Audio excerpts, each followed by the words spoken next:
What was life like for a Spartan warrior? What did they eat? How did they train? And how did they die? Let's find out. 1. Trained from age 7. The Agoge, or military training, started when Spartan boys were just 7 years old. They were taken away from their moms, their families, everything familiar to them. In this school, they learned to endure pain, hunger, cold, and fear. No complaining. That was the rule. Crying or showing any kind of weakness was a sign of disgrace. Any Spartan boy who showed weakness could be easily identified by his red ears. Those were the marks of disgrace. Even getting a scratch or a small wound would result in an ear being marked. They would be given medicine so they wouldn't get infected.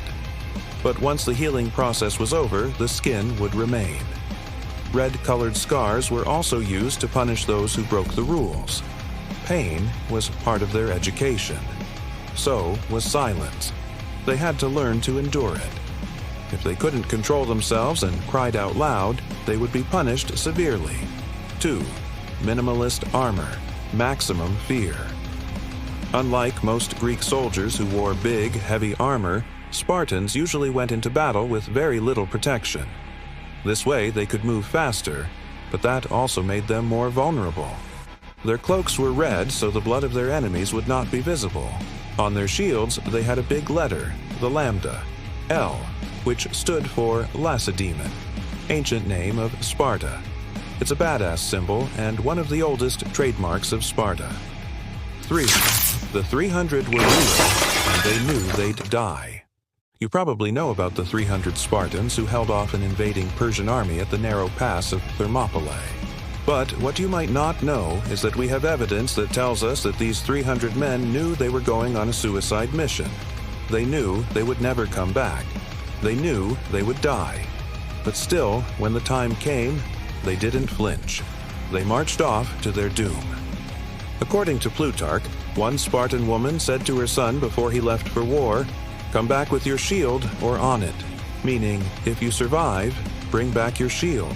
If you don't, bring me back your shield. That's how Spartans saw death. In battle, it was glorious.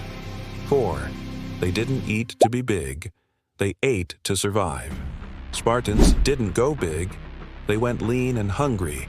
All that protein and no fat made them strong and fast, perfect for fighting and surviving in the wild. But it also made them smelly, just like today's special forces. These guys smelled. Spartans didn't think that eating a lot made you stronger. They thought that eating just enough to survive made you stronger. This way, they were ready for anything. When food was scarce, they could go without eating for days. This also made them humble because no one got extra food or a bigger piece of meat. Everyone ate the same. Everyone ate black broth. That was their favorite dish. Black broth, a mix of pig's blood, vinegar, and salt. Not exactly a delicacy. 5. Cowards were marked for life. Spartans who ran away from the battlefield or took their eyes off the prize were not considered real Spartans.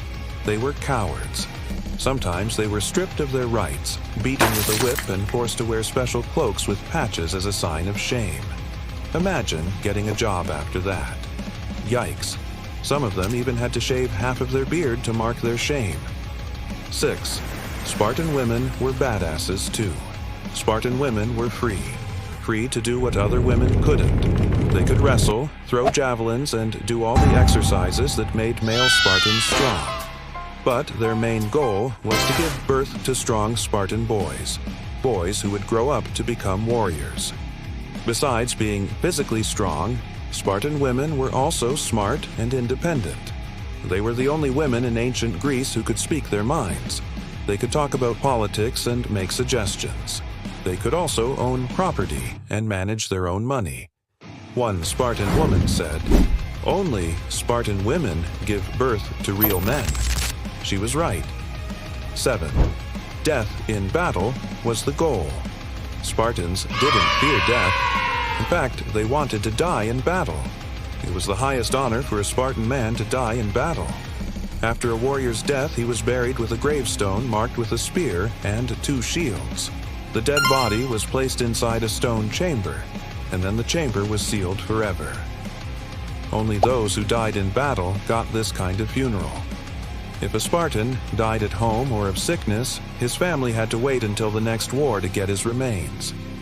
Maybe that's why Sparta was such a powerful military force. Each soldier knew that death awaited him, and when it came, he would die with honor. That was a look at the life of a Spartan warrior. Do you think you could be a Spartan?